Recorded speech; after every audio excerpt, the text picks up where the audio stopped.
Hi, I'm Chris, welcome back to FRAG-MENTAL. Thank you for joining me. There are some fragrances out there that are so good, so well composed, so rich with nuance and complexity that they're almost too good for the casual fragrance wearer. Here are 8 incredible 10 out of 10 fragrances I would only ever recommend to true frag heads. I don't mean to be snooty about this and make a big deal out of the unrefined basic noses of people who aren't massively into fragrances, but I can't help it. The simple fact is that these fragrances are potentially a bit too much for a lot of people, and some of these are in my top 10 favourite fragrances of all time. But if you're into smelling more complex, creative scents, if you want to smell incredible, you're gonna love these. You might think that all the fragrances in this video are gonna be very complex, niche, or indie fragrances. That is not the case, because we're kicking off the list with a fragrance from one of the biggest designer brands in the world. That is Gucci, and this is Gucci Guilty Absolute. This is an incredibly dry, woody scent from Gucci. Leather adds further intensity, as does an earthy vetiver. Frag heads will often talk about this being a bit of an anomaly in the designer fragrance world. Most designer fragrances focus on being people pleasers, on being mass appealing, but Alberto Morillas did not go that route with this one. Surprisingly, he took this in quite a niche direction. It's often described as smelling like a medical disinfectant. I definitely do get some TCP vibes from this. You might think, why would you want to smell like that? But there's something so bold, so different about this smell that it just draws me in. It slaps me in the face, it wakes me up, it stimulates my brain in a way that I find exciting. Because it's a big swing for a designer fragrance, you've got to be bold to pull this one off. You've got to embrace the fact that this is not a sweet, crowd-pleasing scent. It's a proper bruiser. You've really got to own the boldness to pull this off, or this fragrance will wear you rather than the other way around. If you're not a frag head, if you don't enjoy masterpiece fragrances, you probably won't enjoy the artistry of this one, which is why I wouldn't recommend it to you. Sorry. One of my favourite fragrances of all time is from Parfum de Marly. I just would not recommend Carlile to you if you're not a true frag head. Why? It's too much. It's a handful. It's very rich and dense with a lot of complexity. Your brain would probably get a little bit confused. If you are a frag head, you might be thinking Carlile is a pretty easy wear, but that's because your nose is trained and on point. You can embrace those complexities and rock it all day long. The casual fragrance wearer might find it too much, too potent, too sweet, too many compliments. It's crisp, green apple, heady florals, woods and resins might not sound like a lot, but everything here is dialed up to 11. There's even a hint of something animalic, and that can be a bit abrasive for the untrained nose. I find it very pleasant and easy to wear, but it could easily be too in your face for uninitiated muggles. If you love intoxicating, full-bodied, luxurious, huge performing, indulgent fragrances, I'd recommend this all day. If you don't like that kind of thing, just go with Sauvage and you will be blissfully happy in your ignorance. One of my all-time favourite designer fragrances from Mugler is Purehavan. A mouth-watering concoction of tobacco, honey, amber and patchouli. Absolute banger if you have a sense of smell heightened enough to really appreciate the chemistry. Okay, not the most complex of fragrances ever made, but for the casual fragrance wearer, the note of tobacco will seem weird. They'll think of cigarettes and all the negative associations with tobacco. They'll probably think that this fragrance could give you lung cancer. It's just not a note that is on their radar because it doesn't smell fresh, clean and generic. I remember thinking before I educated myself on the art of fragrance that it was very strange to have tobacco in a fragrance. Why would I want to smell of tobacco and put my health at risk? Now I'm a bona fide aficionado, I'm like, why wouldn't I want to smell of tobacco? And this just serves to highlight the differences between us and them. It's actually quite a mass appealing DNA, which stands for deoxyribonucleic acid, but non-frag heads don't worry, that isn't actually in the fragrance. That's just a term us aficionados and experts use to describe what a fragrance actually smells like. So it would be an easier one for non-frag heads to get along with, but the reason I've included it in this video is that it is sadly discontinued. The only way you'll get your hands on this is if you spend an extortionate amount of money on eBay, and only true frag heads are prepared to be extorted. It's partly because of this cost that I would only recommend this to true frag heads, because we're fully on board with people exploiting our addiction and desire to own sought after, hard to find, discontinued fragrances.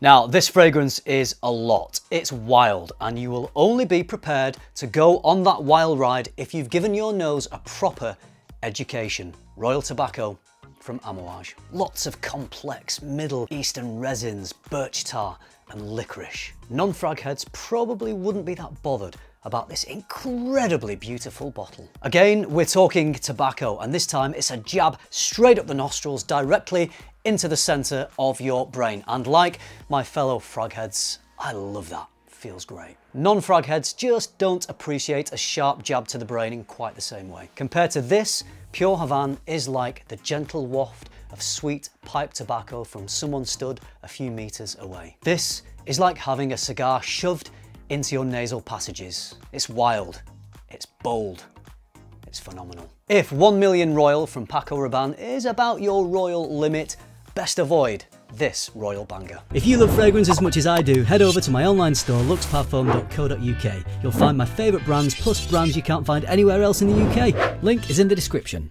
Nasomatto are only really for crazy niche noses, especially Duro. Like Gucci Guilty Absolute, this is an intense, dry, woody, sexy, leathery scent. Also laden with spices, adding to the complexity. Duro is a real statement maker. Again, it's maybe not the most mass appealing, crowd pleasing type of smell, but I find this incredibly stimulating and enjoyable. Less educated noses might find the intensity too much, too abrasive, but a true frag head will see this as a sexy bad boy scent. I definitely magically transform into a sexy bad boy when I go full Duro. On a cool, crisp autumn day, wearing a leather jacket, put all the Paco Rabanne phantom wearers to shame and get hard with Duro.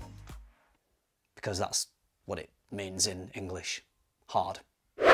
Got another designer here. This one's pretty new from Boss Elixir. This is an excellent, quite bold release from Boss, which contains spices and frankincense. Quite complex for a designer fragrance, definitely one that pushes more towards the bold creativity we associate more with niche fragrances. A lot of non-frag heads might be thinking frankincense just belongs in the Baby Jesus story, but it actually belongs in fragrance too. That said, it still does have a lot of mass appeal. This would be a very easy wear for a true frag head. For a non-frag head, might just be a little more daring. That frankincense might just be confusing them a little bit. Because of this, I would only recommend this to true frag heads, because their tuned, sensitive noses will appreciate the strong Middle Eastern Baby Jesus vibes. Casual fragrance wearers might just be left a little shell-shocked by a Boss fragrance that their brain just can't process. Are you a non-frag head? Did you have trouble processing this? Did it make you think of the little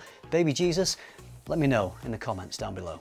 Back to honey and tobacco, one of my favourite combos. This one isn't discontinued like Purehavan, but it is a big fragrance. Naxos. Xerjoff released an extremely popular fragrance here that many frag heads have fallen in love with. I can see why. It's an incredible 10 out of 10 fragrance, which is one of my favourites of all time. For a non-frag head, it might get a little too sickly sweet with the honey, because they're just more used to having honey spread on toast rather than it being in a fragrance. Real life example, my brother-in-law loves this. He's a frag head. My sister, non-frag head, finds it a bit too cloying. Loves honey on toast though. That's something to consider, because as frag heads, we love a strong fragrance. It's like we become desensitized to the potency, and after 30 sprays we think we can barely smell it. Meanwhile, our partners are choking to death in the corner of the room. This could literally be a lady killer. That's why I would only recommend this to a true frag head. Only true frag heads will be prepared to kill their partners with their fragrance. For a non-frag head, I wouldn't recommend this. I'd recommend something a bit more basic that their more basic nose could enjoy more. We're finishing with my favourite fragrance of all time from Roger Parfum's Enigma. To me, This is like swimming in an infinite pool of cognac and cola. I'm doing front crawl and avoiding a giant vanilla ice cream swirling around in there with me. It's the sort of luxury quality only a refined gentleman would wear. Pure class. Non-frag heads will probably think this smells more like an alcoholic reading books in a dusty old library. This masterpiece is probably just too much for some noses. The famous line from American Beauty comes to mind.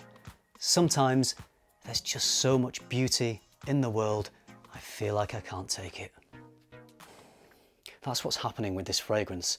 There's so much beauty contained within it that people that haven't educated their olfactory passages just can't take it. Enigma is sublime, but for some people, their noses just aren't developed enough to appreciate what a masterpiece this is. Choose your battles wisely. Do not wear this fragrance around underdeveloped noses. There's my list. Which fragrance do you love that is underappreciated by muggles? If you're a non-frag head, I apologise if I've offended your basic sense of smell. If you're a smug frag head, well done for being better. I hope you enjoyed this video. If you did, give it a like, subscribe if you haven't already, and if you do all that, I'll see you in the next one. Thanks for watching. Bye.